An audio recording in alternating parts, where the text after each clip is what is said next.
चलिए अब 8वां वाला देख लीजिए। धातु और अधातु के हम लोग पिछले दिन देखे थे क्या, भौतिक गुण। धातु के क्या देखे थे, भौतिक गुण। आज देखेंगे रासायनिक गुण।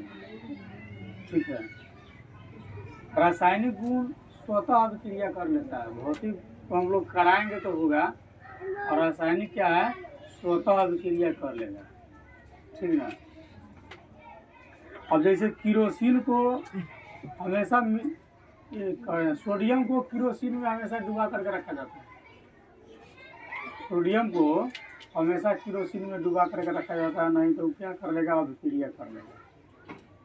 अभिक्रिया करके वह खराब हो जाएगा, नष्ट हो जाएगा।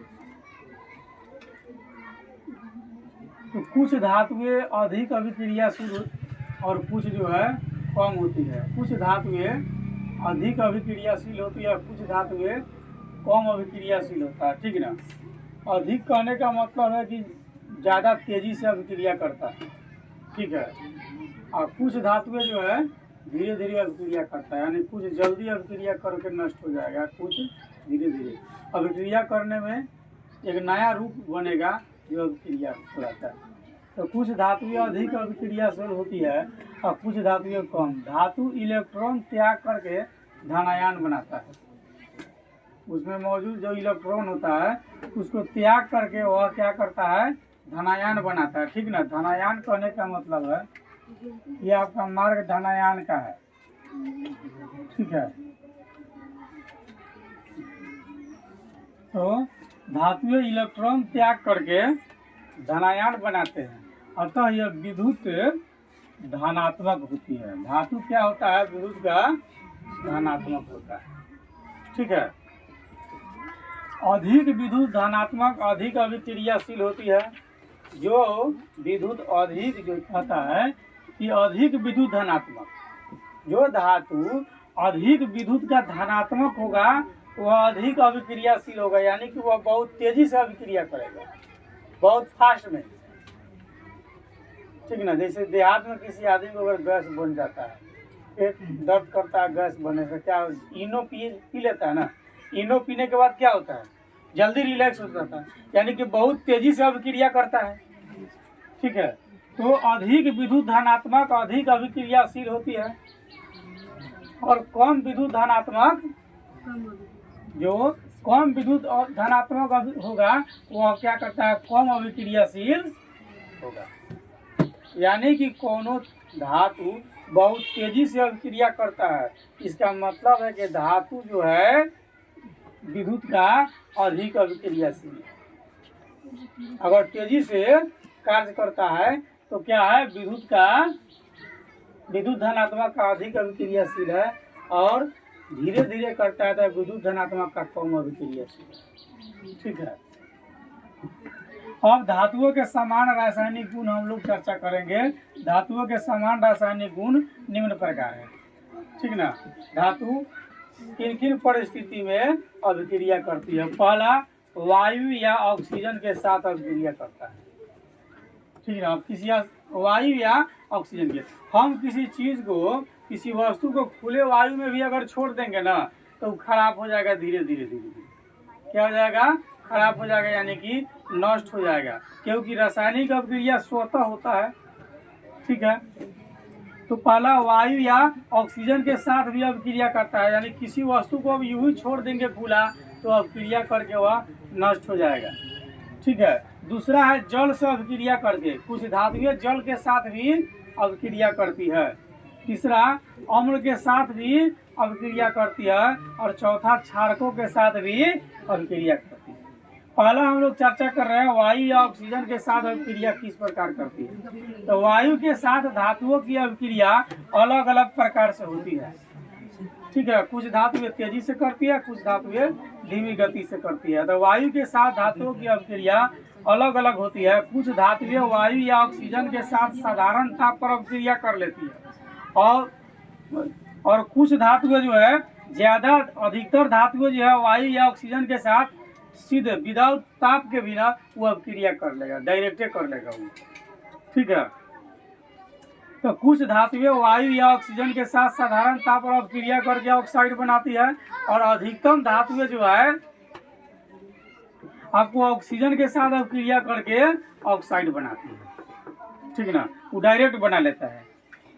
एक एग्जाम्पल हम लोग देख रहे हैं कि साधारण ताप पर शुष्क वायु या शुष्क ऑक्सीजन, शुष्क समझते हैं हल्का गर्म, शुष्क माने हल्का गर्म, ठीक ना। तो साधारण ताप पर शुष्क वायु या शुष्क ऑक्सीजन हल्का गर्म, ठीक ना, ऑक्सीजन या वायु का सोडियम धातु पर कोई प्रभाव नहीं पड़ता, ठीक है। कहता है साधारण ताप पर शुष्क वायु या शुष्क ऑक्सीजन का सोडियम ताप पर कोई प्रभाव नहीं पड़ता है, सोडियम पर उसका कोई असर नहीं होता है। किंतु आर्द्र वायु में, आर्द्र मतलब भीजल स्थान, आर्द्र मतलब भीजल, जैसे वर्षा होगी तो वायु में आर्द्रता बढ़ जाएगी, वर्षा अगर होगी तो वायु में आर्द्रता बढ़ जाएगी, यानी कि हवा में जल की मात्रा बढ़ जाएगी, तो उसको आर्द्र कहते हैं। तो आर्द्र वायु में इसकी सतह मलिन पड़ जाती है, किसका, सोडियम, ठीक है ना। गर्म में रहेगा तो नहीं होगा, लेकिन आर्द्र में अगर रहेगा तो क्या हो जाएगा, ये मलिन पड़ जाता है। इसका कारण है कि साधारण ताप पर ही सोडियम धातु वायु के ऑक्सीजन से अभिक्रिया कर सोडियम मोनोऑक्साइड बनाती है, साधारण ताप पर भी, लेकिन अगर गर्म होता है तो वहाँ पर ही नहीं बना पाएगा, ठीक ना। क्योंकि कहता है कि साधारण ताप पर ही सोडियम धातु वायु के ऑक्सीजन से अभिक्रिया कर सोडियम मोनोऑक्साइड बनाती है, जो परत के रूप में धातु के ऊपर से जो है जम जाता है, ठीक है। अब इसी अभिक्रिया से बचने के लिए जो है सोडियम धातु को केरोसिन में डुबा करके रखा जाता है, ठीक ना। इसी अभिक्रिया से बचने के लिए सोडियम धातु को केरोसिन में डुबा करके रखा जाता है, ताकि उस पर विशेष प्रकार की परत नहीं जमे और वह खराब नहीं हो, यानी कि नष्ट नहीं हो, इसी से सुरक्षा के लिए, ठीक ना। अब कौन पूछता है आपसे, बताइए सोडियम धातु को केरोसिन में डुबा करके क्यों रखा जाता है। यदि सोडियम धातु को अगर केरोसिन में डुबा करके नहीं रखा जाएगा तो वह जो है साधारण ताप पर स्वतः अभिक्रिया करके और खराब हो जाएगा, नष्ट हो जाएगा, ठीक है। दूसरा उदाहरण अब हम लोग इसको देखते हैं।